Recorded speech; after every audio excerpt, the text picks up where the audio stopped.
میں اجڑی ہوئی حالت میں اپنے گھر کے دروازے کے سامنے کھڑی تھی۔ مجھے پھوٹ پھوٹ کر رونے کا دل کر رہا تھا، لیکن فی الحال میں نے اپنے آپ پر قابو پایا ہوا تھا، کیونکہ میں سارے زمانے کے سامنے اپنا تماشا نہیں بنانا چاہتی تھی۔ دروازے پر میں نے دوسری بار دستک دی، لیکن اس بار بھی کسی نے دروازہ نہیں کھولا۔ شدید گرمی تھی، میری پہلے ہی طبیعت بہت خراب تھی۔ گرمی کی وجہ سے میرا بہت برا حال مزید برا ہو رہا تھا۔ میں نے اپنے اوپر بڑی مشکل سے قابو رکھا ہوا تھا۔ شاید دوپہر کا وقت تھا اور تمام گھر والے آرام کر رہے تھے۔ یہ سوچ کر مجھے دوبارہ سے رونا آنے لگا کہ جب وہ مجھے اس حالت میں دیکھیں گے تب ان کے دل پر کیا بیتے گی۔ میری امی، جنہوں نے اپنا سارا زیور بیچ کر میری شادی بڑے دھوم دھام سے کی تھی، انہوں نے میرا جہیز بنانے میں کوئی کسر نہیں چھوڑی تھی۔ میرے باپ نے بینک سے قرضہ تک لیا تھا اور میرے شوہر کی تمام خواہشات اور اس کے تمام مطالبات کو پورا کیا تھا کہ کہیں ایسا نہ ہو وہ بعد میں مجھے کسی بھی قسم کی کوئی تکلیف پہنچائے۔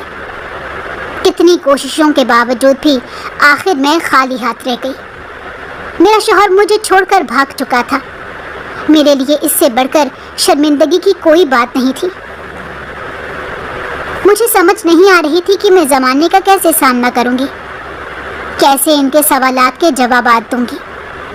میں اپنے خاندان والوں سے نمٹ نہیں سکتی تھی، زمانے سے کیسے نپٹوں گی؟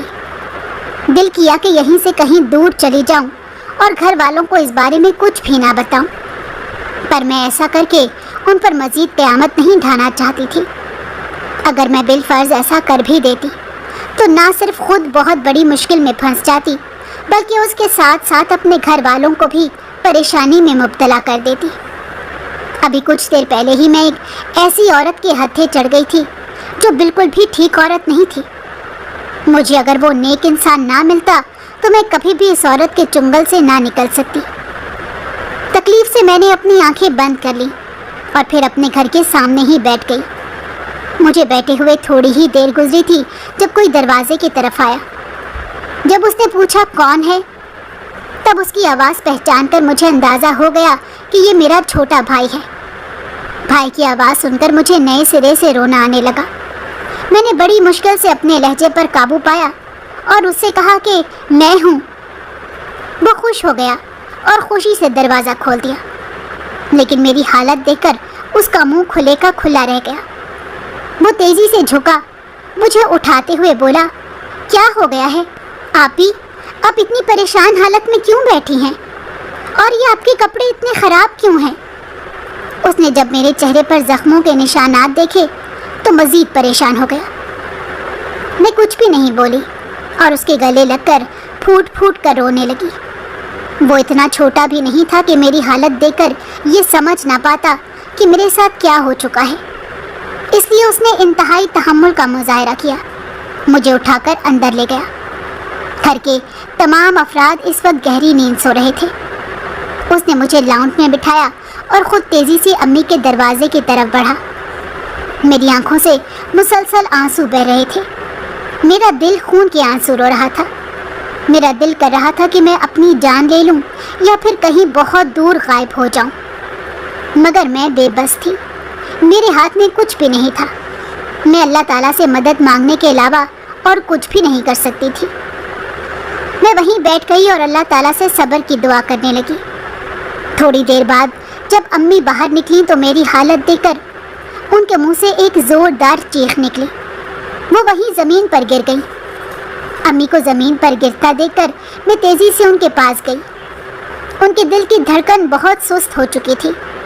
یہ سب دیکھ کر مجھے شدت سے اپنی غلطی کا احساس ہوا کہ کم از کم مجھے اپنی حالت تو درست کر لینی چاہیے تھی۔ آخر کیا ضرورت تھی مجھے اسی حالت میں یہاں پر آ جانے کی؟ میں نے اپنے بھائی کو چلا کر کہا کہ جلدی سے ایمبولینس کو کال کرے۔